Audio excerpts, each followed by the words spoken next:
Fala pessoal, tudo bom com vocês? Dando início aqui a mais um vídeo para o nosso YouTube, né? Que a gente vai começar a postar de uma forma mais regular. Provavelmente eu vou querer soltar aqui 2 vídeos por semana para conversar um pouco com vocês sobre as principais notícias que tiver aí no noticiário, falar também sobre algumas questões econômicas. Em alguns vídeos aqui eu vou falar direto do computador, mostrando para você como é o procedimento operacional ali de fazer operações, seja de investimento, seja algumas coisas sobre trade também. Deve fazer um negócio bem diversificado aqui no canal. E, antes de começar o vídeo, a gente vai falar hoje sobre taxa Selic. O Copom, que é o Comitê de Política Monetária, ele aumentou em 0,75% a nossa taxa Selic, que é a nossa taxa básica de juros. Eu ouvi ontem e antes de ontem, previsões, e depois que se concretizou aí essa subida um pouco maior do que aquela previsão que era dada, muita gente falando sobre os motivos que levaram o Copom a subir a taxa Selic e também falando ali sobre quais são as consequências dessa taxa Selic, e eu vi muita besteira sendo dita. Então, para esclarecer aqui para vocês e você entender, a gente vai falar hoje sobre taxa Selic, mas antes eu peço para você que dê aqui um joinha, curta aqui, se possível compartilhe, se inscreve no canal, ativa o sininho, essas coisas todas que precisa fazer. A gente vai falar sobre isso todo vídeo também aqui, para a gente poder ir crescendo juntos. Então bora lá. Seguinte, a primeira coisa que você tem que entender com relação à Selic é que ela é a taxa básica de juros da economia e ela é definida pelo Copom, que é um órgão interno do Banco Central. Nisso, aqui no vídeo, para ser bem prático, eu vou falar as coisas boas para a economia, entre aspas, as coisas boas em termos gerais da subida da Selic, as coisas ruins decorrentes da subida da Selic e também aquelas coisas que o pessoal fala que tem consequência se a Selic subir e que na verdade não tem aqui no país, tá? Bora começar com os benefícios da Selic ao ela subir esse 0,75%. Duas coisas que a gente tem aqui no país, que a gente tem uma dificuldade muito grande hoje, da forma como a gente está estruturada a nossa economia, é a rolagem da dívida e o valor do dólar, o valor do câmbio ali em relação à nossa moeda. Com relação a essas duas coisas, o aumento da Selic, ela favorece com que o país consiga amenizar a situação desses dois índices aí, indicadores que a gente tem econômicos. Primeiro, se você sobe a taxa Selic ela é a base de remuneração para a dívida pública, ou seja, os produtos da dívida pública federal, eles são remunerados pela Selic, ou seja, o governo paga a Selic ou paga outros indicadores também, outros tipos de produtos, mas sempre ali com uma certa vinculação à Selic ou com um direcionamento dado pela Selic. E se essa Selic sobe, basicamente o que é que acontece? A remuneração dos títulos do governo, eles vão subir também. E se o governo está pagando títulos com uma taxa maior, ou seja, está remunerando melhor os títulos da dívida, as pessoas que têm já esses títulos, elas vão manter o dinheiro dentro da dívida, não vão solicitar resgates. E também aquelas pessoas que estão fora, elas vão começar a querer aportar, porque o governo agora está pagando melhor. Isso faz com que o governo não tenha tanta necessidade assim de pagar pessoas que porventura pudessem resgatar esse dinheiro. Então suponha, por exemplo, que vamos dizer que eu tenha 100 mil reais no Tesouro Direto, que são títulos da dívida pública.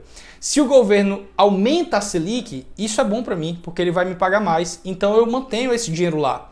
Agora, se o governo pegasse a Selic e baixasse para zero, eu provavelmente tiraria meu dinheiro dali e o governo teria que ter dinheiro para me pagar esse resgate. Só que olha o detalhe, o governo hoje, com relação a essa taxa flutuante, que é a Selic, ele tem cerca de 1,6 trilhões de reais de dívida. E o governo tem na sua conta única do Tesouro cerca de 1,4 trilhões. Ou seja, se houvesse um resgate massa dessa dívida, o governo não teria liquidez para pagá-la, tá? E o aumento da Selic faz com que essa dívida seja mais fácil de rolar, de deixar ela um pouco mais para frente aí para ser paga, e o governo não tem dificuldade com isso.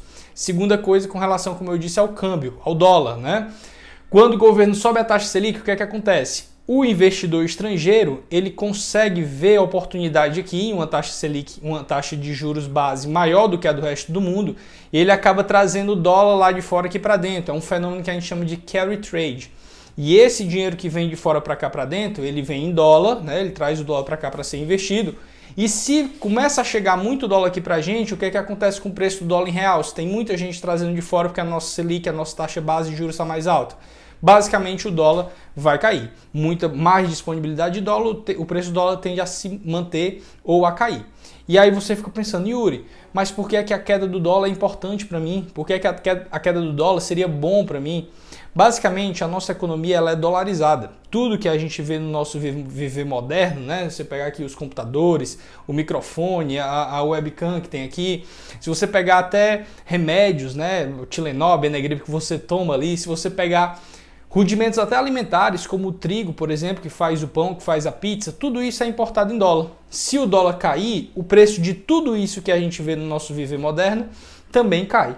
E isso faz com que o nosso poder de compra ele se torne maior. Então, indiretamente, o aumento da Selic vai tender a baixar o preço do dólar pela maior oferta de disponibilidade, e isso vai fazer com que a inflação tenda a baixar um pouquinho com relação ao preço, né, indiretamente das coisas que a gente compra. Um detalhe importante, ó. Yuri, você acha que a taxa Selic deveria ser o remédio utilizado para fazer a diminuição ou o alívio, né, dar alívio para esses dois fatores que você disse, rolagem da dívida e a questão do dólar?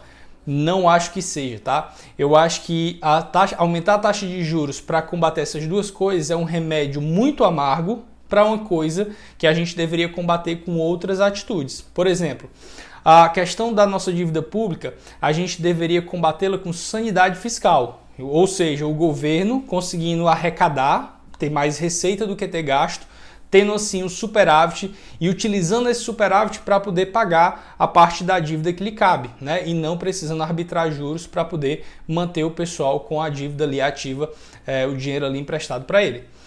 Essa sanidade fiscal ela só vem com a reforma estrutural, né? Uma reforma progressiva sobre tributos, por exemplo, reforma tributária, uma reforma administrativa, por exemplo, para reduzir os custos de carregamento do Estado, mas não de forma aleatória, uma reforma bem pensada, uma reforma bem estruturada. Isso faria com que o governo conseguisse ter superávit e assim conseguisse pagar a dívida e não precisasse arbitrar esses juros. Com relação ao dólar, a gente precisa tomar esse remédio amargo, que é aumentar a Selic para tentar segurar o valor do dólar, porque a gente não tem aqui no Brasil uma política industrial de comércio exterior. O que é isso? É você pegar os piores déficits em dólar da nossa balança comercial, que no caso é o setor de petróleo e gás, o setor de saúde, o setor de defesa e o setor do agronegócio, e fazer uma política industrial para que a gente produza aqui o que a gente precisa comprar de fora. Por quê? Porque se a nossa balança comercial em dólar não fosse deficitária, o preço do dólar não explodiria na hora que a gente precisasse importar qualquer coisa lá de fora e a gente não sentiria essa diferença em relação ao preço do dólar e não precisaria também arbitrar juros para poder atrair dólar de fora, já que a nossa balança comercial não seria deficitária. Como a gente não tem política industrial de comércio exterior e como a gente também não tem superávit primário, porque as contas do Brasil estão arrebentadas, a gente tem que tomar esse remédio amargo, que é aumentar a Selic. Isso é a parte, entre aspas, boa, é o remédio necessário para essas duas coisas que o país teve que tomar, né? Agora, qual é a parte ruim? A parte ruim é que quando você aumenta a taxa Selic, a dívida brasileira como um todo, ela sobe. Porque se antes o Brasil me emprestava e me pagava 2% ao ano, agora ele está me emprestando e está me pagando 2,75%. Então a dívida começa a subir, galopa, aumenta com maior rapidez. Isso não é tão interessante porque a gente hoje tem cerca de 90% do nosso PIB já comprometido com dívida. Nesse caso, isso é, a meu ver, a pior coisa que pode ter com o aumento da Selic. Mas tem outra coisa que é ruim também, tá? Que na verdade é tão ruim quanto, que é o quê? Quando a Selic aumenta demais, as pessoas que possuem capital, elas preferem deixar o dinheiro aplicado, né, em títulos que remunerem ele da renda fixa, ou a Selic, ou então produtos pré-fixados que agora subiram a pré-fixação porque a Selic aumentou. Então a pessoa prefere deixar esse dinheiro aportado e colocado ali do que investir, por exemplo, diretamente empreendendo, né? Montar uma empresa para gerar emprego e rodar a economia, do que, por exemplo, investir na renda variável, né? E desenvolver o mercado de capitais para que possa capitalizar empresas e tudo mais. E assim botar também a economia para rodar. Então as pessoas não vão mais para lá, como a Selic, se começar a subir muito, as pessoas começam a trazer o dinheiro mais para cá, para renda fixa, títulos de renda fixa, buscando rentabilidades altas com uma segurança maior do que a da renda variável. E isso faz com que, por si só, diminua a questão de empreendedorismo, diminua a questão do investimento em renda variável, e isso faz com que o país economicamente vá mal. E isso para quem tem dinheiro. E quem não tem dinheiro, né, se a pessoa quiser acessar o dinheiro para poder montar um negócio ou fazer empreender ali de alguma forma, também fica mais complicado, porque aqui no nem tanto aqui no Brasil, tá? Mas a Selic aumentando, a tendência geral daqueles players que fornecem crédito, a saber, os bancos, ele tende a aumentar. Aqui no Brasil, esse custo do crédito, né? O custo do crédito já é muito alto, porque a gente tem uma concentração bancária enorme, a gente tem 5 bancos dominando 85% do crédito brasileiro, né? Então esses caras colocam os juros lá nas alturas, né? Vou dar um exemplo, ó. Se você quiser pegar um empréstimo hoje no Itaú, você vai pagar cerca de 4% ao mês, né? Eu vou dar um valor aqui que é mais ou menos isso, 4% ao mês. Se você entrar no cheque especial, você vai pagar um juros maior do que isso. Se você deixar de pagar o seu cartão e entrar no rotativo do cartão de crédito, aí é que esse valor vai para a estratosfera mesmo. Então tudo isso, né, esse custo altíssimo, não tem equivalência na Selic a 2%, que é a nossa Selic hoje. Então mesmo que a Selic suba daqui para cá, esse custo de você pegar dinheiro emprestado para poder empreender, para poder fazer alguma coisa, ele vai continuar alto, se não subir ainda mais. Porque a Selic subiu, eles dão como argumento que tem que subir esse valor também.